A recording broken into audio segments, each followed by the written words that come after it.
Alrighty, what is going on, guys? Rushed you here, and welcome to a brand new series. This is the Sid Meier Civilizations 5 Let's Play. Now, today we are going to be playing on, we're going to be playing about 20-minute episodes, I guess you can say. We're just going to, upload it every Saturday, and we're good to go.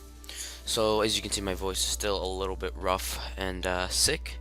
So if you could just please just completely forget about that, that'd be great. So we're going to go with random civilization. This will give us a challenge. Difficulty level king. Or wait. No, we're going to go on prince. No, or huge map size. Random map type. Standard game pace. No cultural or diplomatic victory. Yeah, science and domination victory only. Let's see here. Allow policy saving, new random seed. Alright, cool. So everything is ready to go. So let's go ahead and launch the game.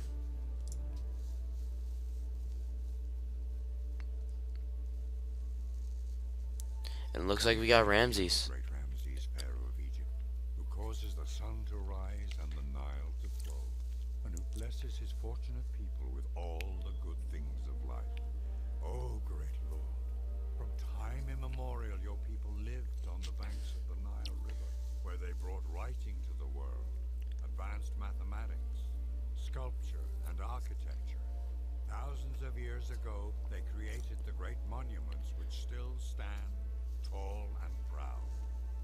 O Ramses, for uncounted years your people have endured as other petty nations around them have risen and then fallen into dust. They look to you to lead them once more into greatness. Can you honor the gods and bring Egypt?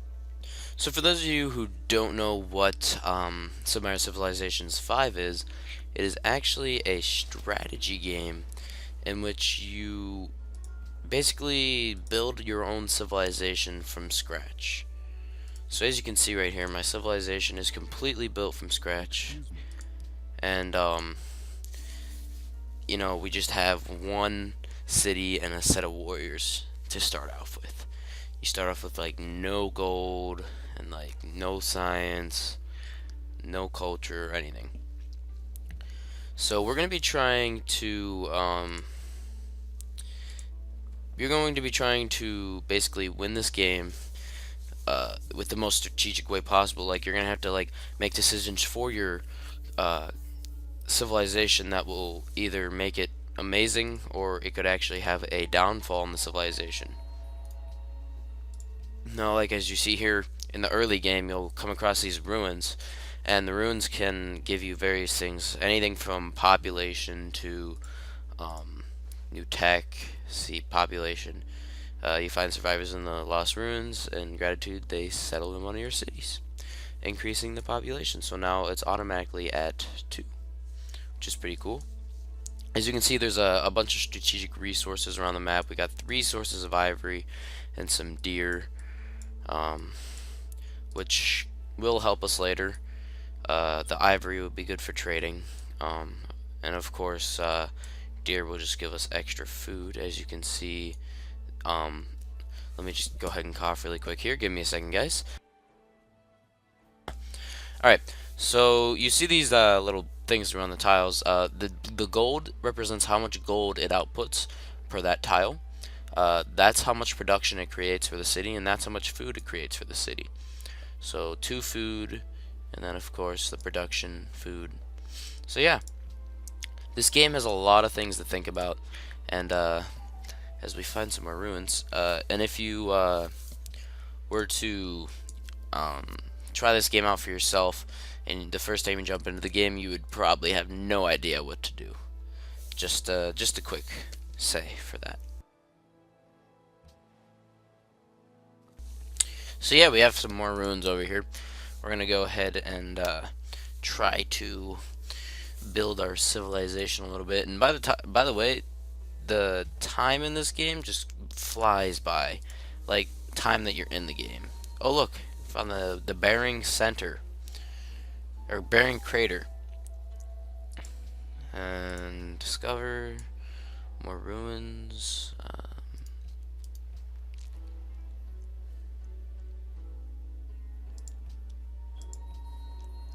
Cool, we found some more ruins. So we'll go ahead and search through those. There's a barbarian encampment over there, but whatever.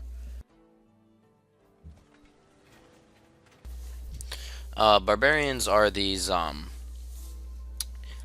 they are AI units that are controlled. Well, of course, AI, but they don't settle in cities. They just have little camps everywhere, and they're just a huge hassle. And they try to steal like your settlers when you're trying to settle and stuff. And hey, we just found some advanced tech, which is good. Currently getting 3 culture per turn due to our culture. Um, so there's basically a couple of things you want to work on. So you want to work on culture. You want to work on. Oh, looks like we found Arabia. Let's see if he has anything. Nope. So there's culture, there's happiness, there's gold, and there's science. Those are basically the main 4 categories. Science is what you use to research things. So certain researchable technologies, which is what these are, they cost a certain amount of science. And when you use the science, or what's it called? What's the word for it? You don't consume the science, but you get that much science per turn. And if I were to hover over this, it'd say progress 7 out of 71. That means that I have 7 out of the 71 science that it takes to get to trapping. And that's basically just your dudes researching stuff, just trying, kind of chilling out and in the city researching and stuff. And I eventually want to get over there because that's 3 science and 2 gold that I could potentially get if I settle a city near it. That's going to require taking out the barbarian encampment though. And okay, so here's a major part of the game called social policies. I always recommend getting tradition. First one, just because it'll provide you with more culture. It gives you 3 culture in the capital, and then it helps your cities expand further, like land further, not like population size. So your cities will take less time to expand their borders. As you can see, I start off as a circle, and we've expanded 3 tiles. 2 tiles, my bad. And so doing this will greatly increase your growth rate of your borders, therefore giving you more land masses. If we look at the demographics up here, I already have the best. Oh wait, no, he has the best land. I lied. But I do have the best population, but worst gold output from trade. So yeah, basically you just want to, in these early stages, keep yourself protected from barbarians and uncover a little bit of the land around you, find a few city-states and civilizations, and hit up some trades. Because when you trade with said empires, which you will eventually go to war with, unless you don't want to win the game. But if you trade, you can trade multiple things that will help both of the empires expand at a faster rate. Now, I do not seem to have any horses nearby, so I think it's going to be great to settle our next city up north by these horses, preferably on that block right there. But we'll see how things go. Also, workers are going to be a major part in the game as well. As you can see, I already have a new policy just because I adopted that policy. So now I'm going to go ahead and get the free culture building in the first 4 cities. This will provide us with a monument. No matter as soon as the city is built, it automatically has a monument in it, therefore increasing our culture. Because if we go to buildings here, the monument increases the culture of a city, spinning the growths of the city's territories and the civilization's acquisition of social policies.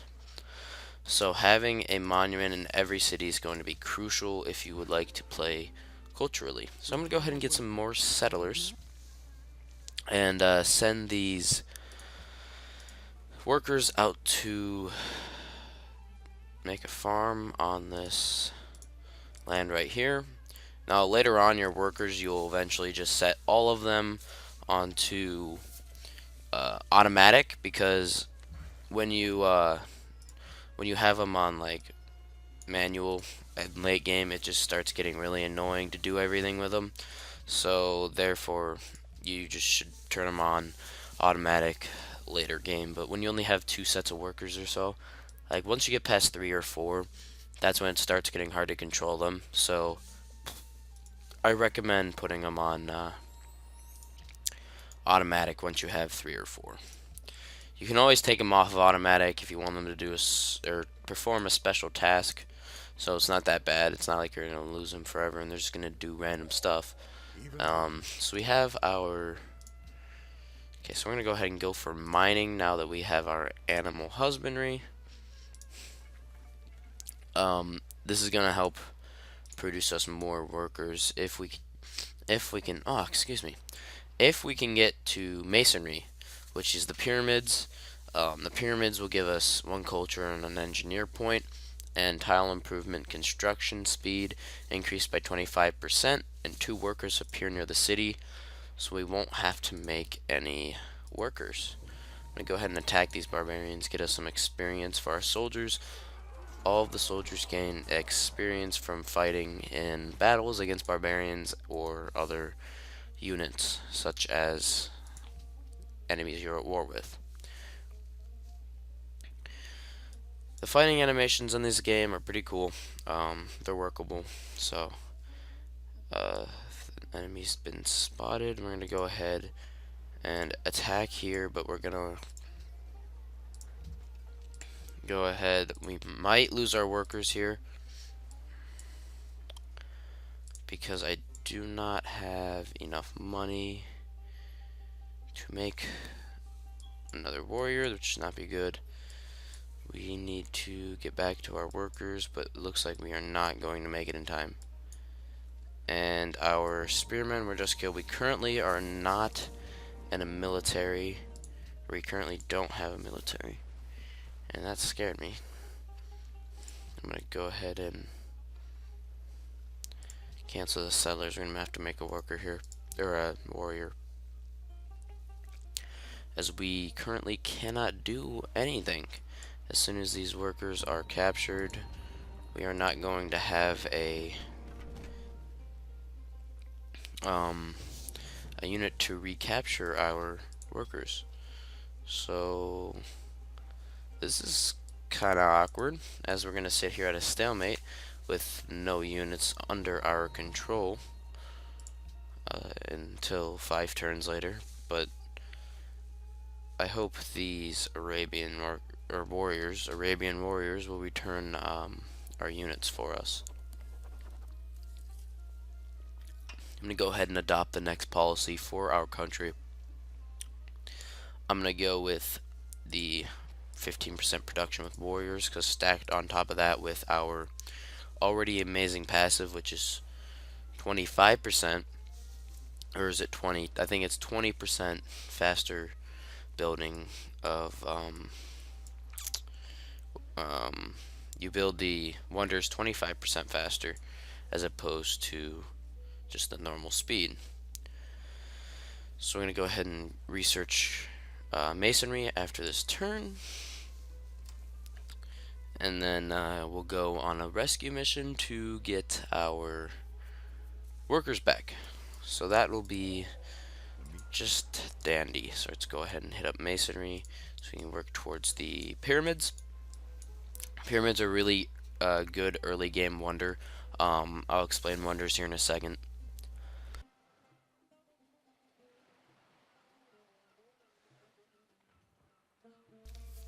Sorry, when I say, like when you hear my mic turn off, I normally am coughing because I am sick and I don't want to cough into the mic, because that would not be good. But Wonders are construction projects, I guess you can say, that you can build inside of your cities and only one of them can be built throughout the whole entire world. So only one civilization can own them. Now there are a few wonders that are nationwide instead of worldwide. But I will come across, or I'll talk about those when we come across them.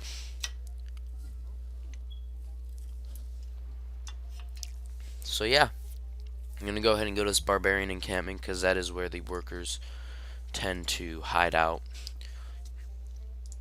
Um, but yeah, so we're gonna have to go and get them back, which is not gonna be fun. But oh well, who cares?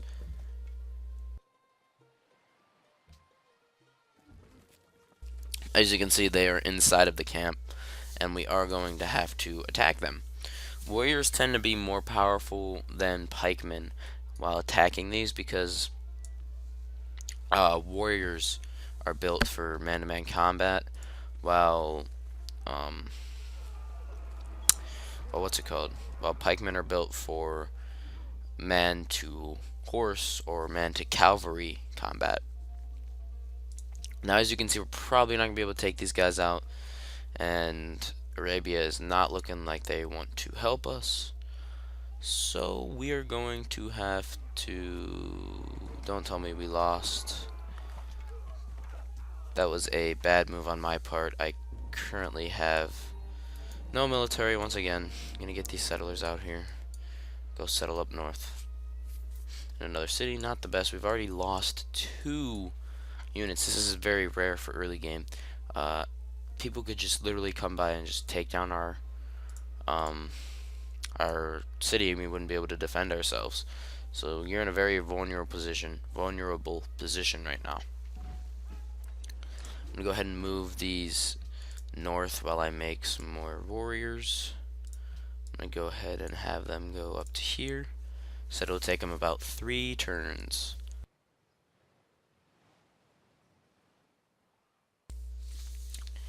So once we get them up here, we will begin production on the pyramids.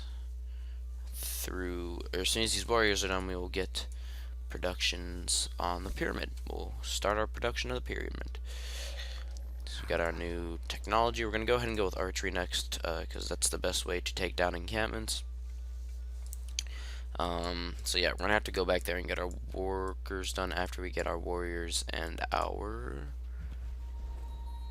Okay, we're going to found our next city. Our workers, or we're going to get our warriors, and then we're going to get some archers, and we're going to attack down there. Let's go ahead and choose the production. We're going to go ahead and make some warriors. No. Let's go ahead and make some workers for now, but that's just a temporary hold. We will change that here in a few seconds.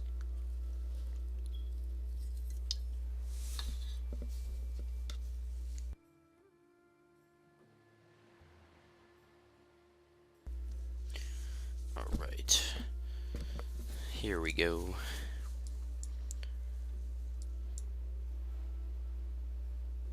Just go ahead and wait.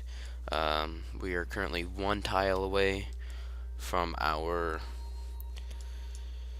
area here. Alright, let's go ahead and fire upon thy enemy and kill them.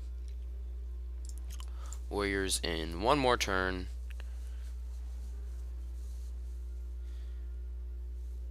And we may adopt another policy. I'm going to go with the food in the capital and choose production. We're going to go with the pyramids. We're going to go ahead and garrison these guys inside of the city for now.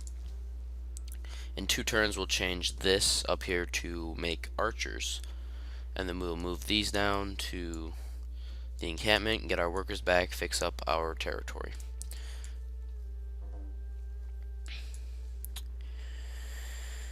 Okay, so let's go ahead, archery in 1 more turn. Alright, cool. We're going to go up here, change production. We're going to go to archers, choose research. We're going to go to the wheel. We can make roads, which will therefore increase the output of our gold. So that's going to be great.